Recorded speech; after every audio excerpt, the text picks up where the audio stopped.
Hey, what it do, Sports World? Welcome to the Real Untouchable Podcast with me, Ray Diggs. I got a great segment for you all. I want to talk about why Nick Saban really retired from college football. Is it really because of the direction of college football, where it's going to?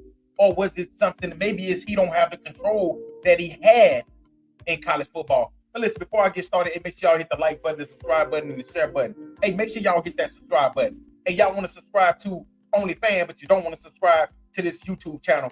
Hey, listen, it's free. You don't have to pay for this, but you got to pay for OnlyFans. But hey, let's go ahead and jump into this thing. Why Nick Saban really retired from college football? Why I say that it was just because of the landscape of college football now. I don't think it got nothing to do with Nick Saban couldn't win.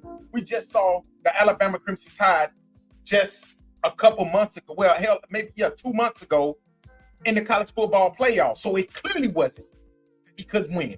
And you can hear it. You can hear him when he talked that he was feeling that this Alabama team next season would have a really good, they was going to have a really good team. So it definitely wasn't that. Now, Nick Saban did an interview, and he talked about how the things that, caused him, to make him retire, to at least put the retirement in his head, the thought in his head. Now, I'm going to read out his statement on what he said, and then I want to break it down because I think I want to talk about for the people in the back, the people like the Keyshawn Johnson that don't know shit about sports. I'm just going to be honest, he don't. Clearly, Keyshawn Johnson said that because Nick Saban retired because he could not control college football anymore. I don't think that's why Nick Saban retired. I'm going to put it like that. But this right here is what Nick Saban said. He said, I want to be clear. That wasn't the reason. But some of those events certainly contribute to me retiring. Okay, I was really disappointed with the way the players acted after the game. You got to win with class. You got to lose with class. And he ain't lying. You got to win. And much as Alabama players has won, the way you act after the Michigan loss, throwing the helmets and all this craziness, you have to win and lose with class. Because if you don't lose with class, you're going to be, you pretty much is a sore loser. And that's what Nick Saban was talking about. And he's also said, we had our opportunities to win the game, and we didn't. And he's not lying. Alabama had many chances to win that game. Alabama had chances to put that game away in the fourth quarter, and they didn't. Alabama was up by 7. With 4 or 5 minutes to go in the game? They had a chance to finish the Michigan Wolverines, and they didn't. And that is what Nick Saban is saying. Nick Saban is saying, we had our chances to win this game. And also, he said, and then showing your ass and being frustrated, throwing your helmets and doing stuff like that, that's not who we are. That's not what we promoted for our program. I think that right there was a small piece on why Nick Saban pretty much called it quits. I feel like it's not the biggest piece, but I think it's why that, Nick Saban pretty much called it quits. Also, Nick Saban said it. When you talk to players now, he said, when I went to talk to players, it was about 60, 70% of my team, or 70, 80% of the team, 2 things that they wanted to know. How much was you going to get, how much playing time I was going to get, and how much money I was going to get. And I think that was the number one thing that caused Nick Saban to call it quits. Because what Nick Saban has preached all these years, if you have listened to Nick Saban all these years, what's the number one thing that he's always preached? Here at the University of Alabama, we are going to give you the opportunity to create value for yourself for the future. That's the one thing that he's always taught. He's always coached. He's always taught his players that he's going to give you the opportunity to create values. Just look back at all the players that went to the NFL in the first round, second round. Look at all the money that these players have produced. Nick Saban players have gotten over $1 billion, over $1 billion in contracts since Nick Saban has been at the University of Alabama. And I think now player wants to get paid when they haven't even accomplished nothing. You're looking at the Isaiah Bonds, the Caleb Downs. Caleb Downs went down as one of, like I said on one other podcast, Caleb Downs could have went down as one of the best, one of the greatest Alabama players to ever play the game. You know what I'm saying? Like the safeties, like the Micah Fitzpatrick. But he chose his father his family, they chose to take the money and run to Ohio State. Yeah, so, and I think that's what Nick Saban was talking about. Players like Caleb Downs was coming saying, yeah, he wanted to play for Nick Saban, but I honestly feel like his family knew that Caleb Downs could get a lot of money going some other place. If, if Alabama wasn't going to give him the money, I'm pretty sure that he went to Ohio State and probably got a nice penny, a nice signing bonus or whatever they gave him to come to the University of Ohio State. So that is what Nick Saban was talking about, Keyshawn Johnson. You're saying that he cannot control the landscape of college football. The landscape of college football right now is wide open. This pretty much you can tamper with players. You can pretty much do whatever it is you want to do. And I think Nick Saban wanted no parts of that. And if you got to question this man, how his greatness, you want to question his greatness. Let's talk about what Nick Saban has done in the universe in college football, period. Nick Saban started off in 1990 for Toledo. He went 9-2, 7-1. Okay, and this right here was in 1990. He went to Michigan State in 1995. This man went to Michigan State in 1995. He started off 6-5, 6-5-1. Next season he was 6-6. The next season he was 7-5, and then the next season he was 6-6 again. But that next season, Nick Saban broke through in 1989 when he went 9-2. Okay, and he went to the Citrus Bowl. That's right. So that tells you. Okay, then what do? He leaves Michigan State and he goes to LSU. LSU's first season, he was 8-4. He finished second in the West. His second season, he was 10-3. They was first in the West. They went to the Sugar Bowl and they won the Sugar Bowl. Then his next season, they was 8-5. But his fourth season in LSU in Baton Rouge, Nick Saban was 13-1, and they won the national championship. So then his fourth season, he won his first national championship as a college football head coach. And then in 2004, they was 9-3. They lost in this Capital One Bowl, and that's when Nick Saban went on to coach for the Miami Dolphins. But then when he came back to college football, which was in 2007, he came to Alabama. Alabama had one of the worst teams in college football. His first year back in 2007, this guy was 2-6. His second season at Alabama, they was 12-2, in which they lost the Sugar Bowl.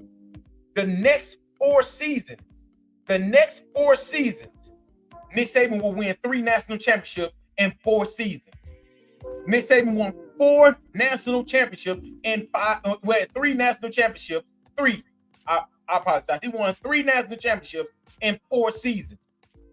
In 2009, they won the national championship. 2010, they went 10-3. They won the Capital Bowl. 2011, they won the BCS national championship as well. Then in 2012, they was 13-1, and they won the national championship again.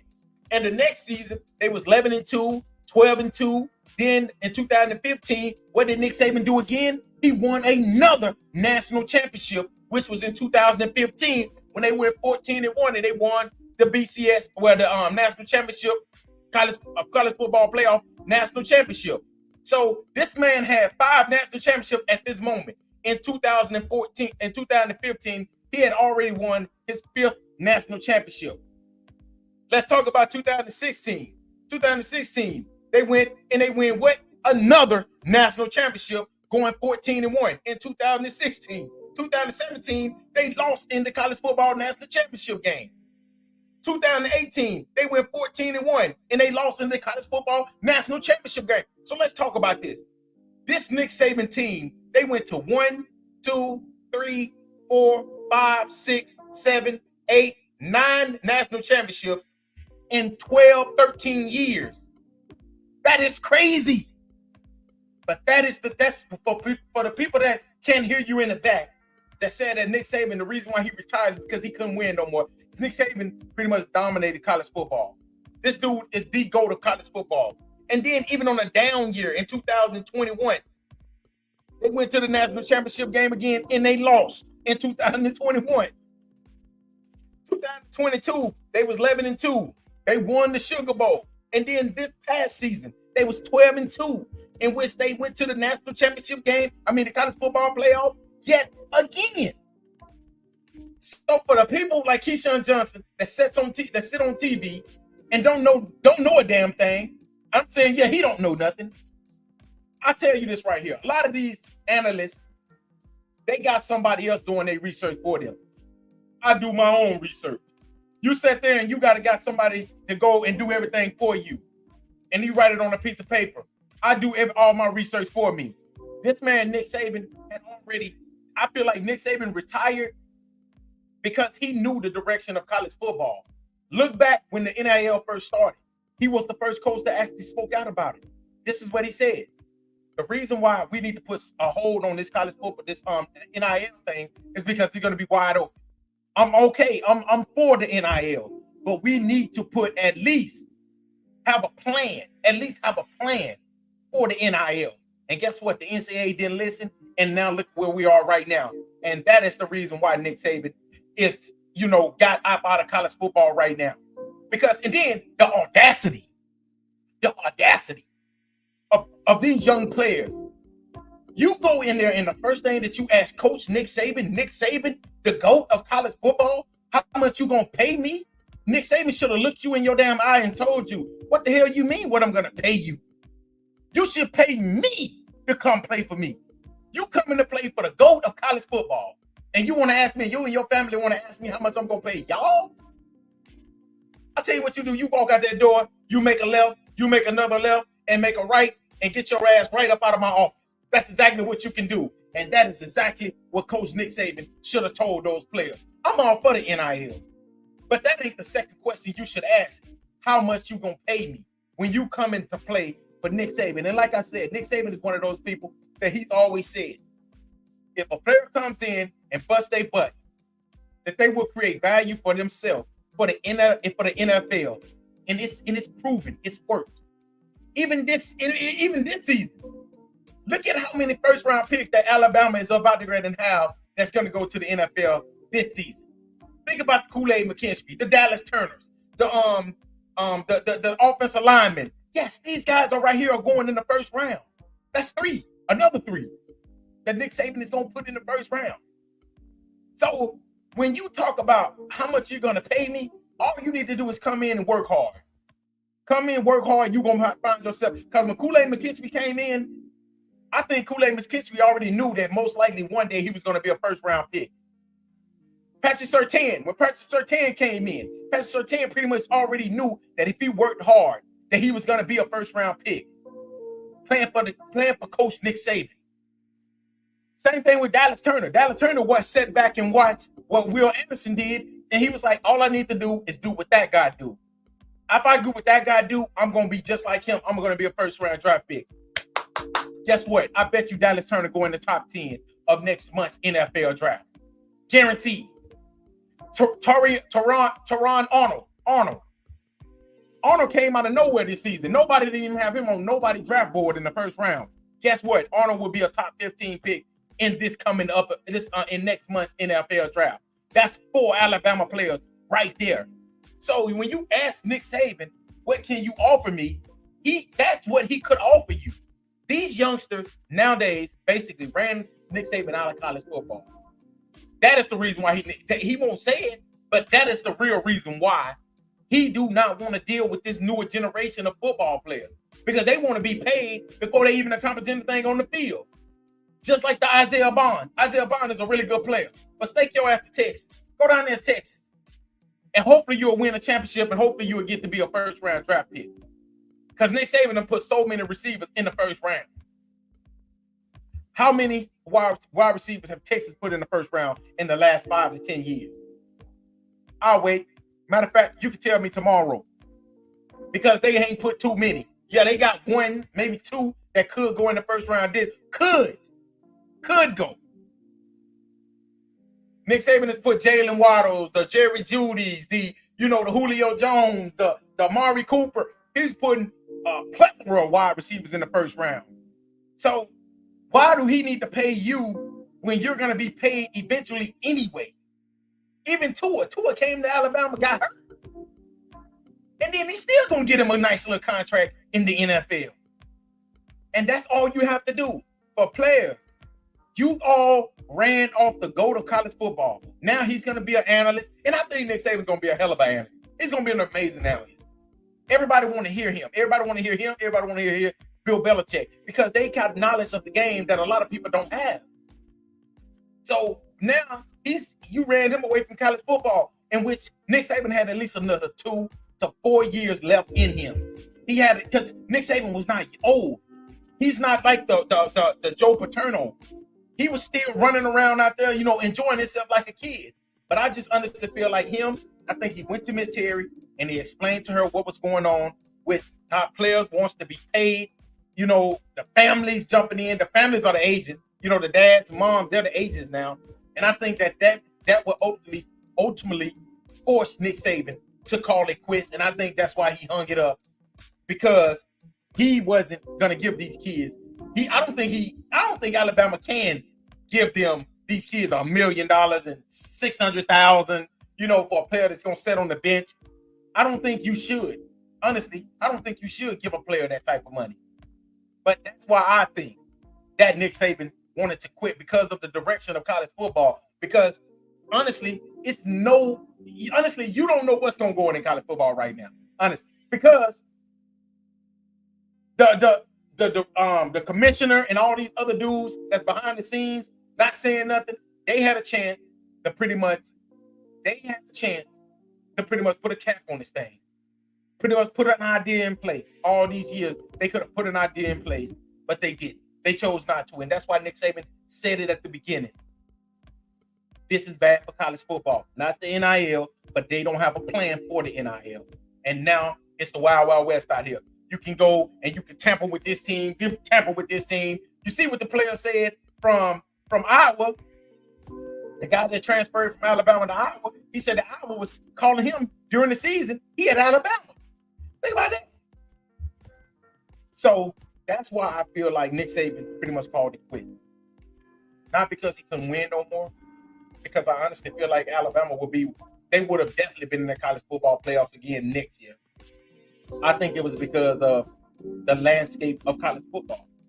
I didn't think Nick Saban, I honestly feel like Nick Saban didn't want to put that type of energy towards college football anymore, because he knows it's a pretty much pay-for-play type of league now.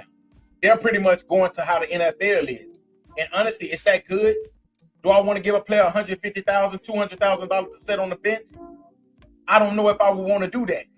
But you gotta give it to him, because you got a team over here that will give him $150,000 to come to their team, and they're gonna be starting. Not saying they're gonna be good, but they're gonna come there and they're gonna be starting. What do that do? That pretty much shorten up your rotation. It's shortening up your bench. It's shortening up, how you like to do things, because Alabama, they stockpile talent. So now in college football, you really can't stockpile talent. It's a year-to-year base now. You gotta think about it. So next year, you're gonna have to do the same thing you did this year, which is buy another player, buy another talent. You see, that player last year, the price might go up. For say like a player like Jalen Milroe, if he want to come back for another year, say like Jalen Milroe go out there and finish second or first in the Heisman, the price just went up. What if somebody called him and said, Jalen Milroe, we want to get you away from Alabama. We'll give you $1.5 million. Alabama saying we'll give you $400,000. What you think these kids gonna do? Now, I'm not saying just Jalen Milroe, but Jalen Milroe is I'm just a prime example. Not saying he would take the money, because I think he loved the University of Alabama. But I'm just saying.